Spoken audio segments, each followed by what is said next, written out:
Are you the Oklahoma City bomber? Maybe one of the benefits of me talking to you today is that you'll see that maybe not everything is true that you've heard about me. On the morning of April 19, 1995, a decorated Gulf War combat vet blew up the federal building in Oklahoma City using a truck bomb that he didn't build in a Ryder truck that he didn't rent with the help of a passenger who didn't exist. Having just gotten away with the largest act of terrorism on U.S. soil to date, the Fort Bragg-trained Special Forces Sheep Drip Dropout blended in with the crowd by making his getaway in a car without a license plate and was immediately pulled over. The ATF was the supposed target of the attack, but luckily all of their agents were out of the office that morning. Later that day, the president boldly declared, "We will find the people who did this.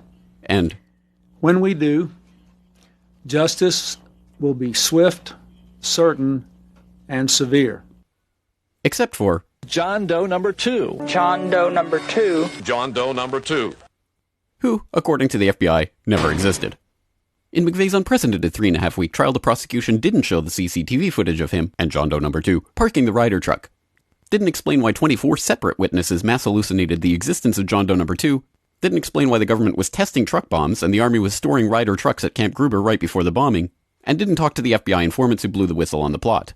But they did collaborate with the CIA, and they did convict McVeigh as the lone wolf bomber and Terry Nichols as his bomb-constructing accomplice. Still, a bunch of crazy conspiracy theorists, including 300 bombing victims, insist on talking about facts and evidence and refuse to simply believe what they've been told a million times by people in tailored suits with well-coiffed hair. They quote the U.S. Army Brigadier General and the FBI crime lab whistleblower and the inventor of the neutron bomb who point out the physical impossibility that the Ryder truck bomb did the damage to the building, but that doesn't matter because if there were other bombs in the building that day, we would have heard about them. The second explosive was found and defused. I think he said another bomb. The Justice Department is reporting that a second explosive device has been found. They then found a third device, which was also larger than the first. And I see another bomb truck going, so apparently they're going to try to get out that third bomb. The FBI claims to have lost the footage showing McVeigh and John Doe number 2 parking the truck in front of the Murrah building that morning, but that's understandable because the Bureau has a lot of important evidence to store.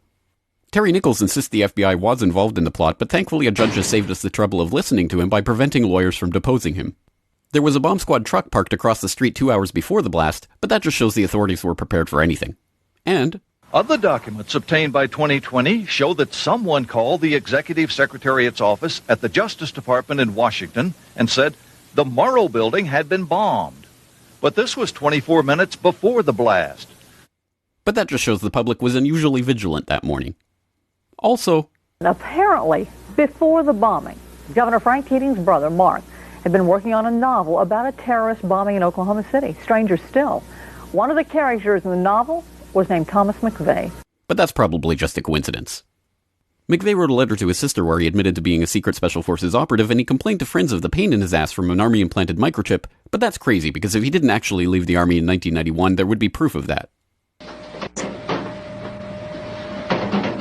McVeigh was not executed on May 16, 2001 as scheduled because the FBI had failed to turn over thousands of pages of evidence to McVeigh's defense attorneys.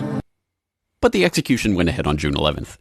In a highly unusual and secret agreement, no autopsy was performed, one witness said he was still breathing, and the prison officials admitted his hearse was a decoy. Then, the case was officially closed.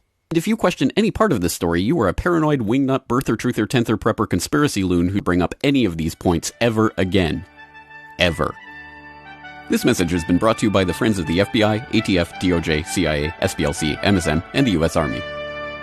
And remember, ignorance is strength.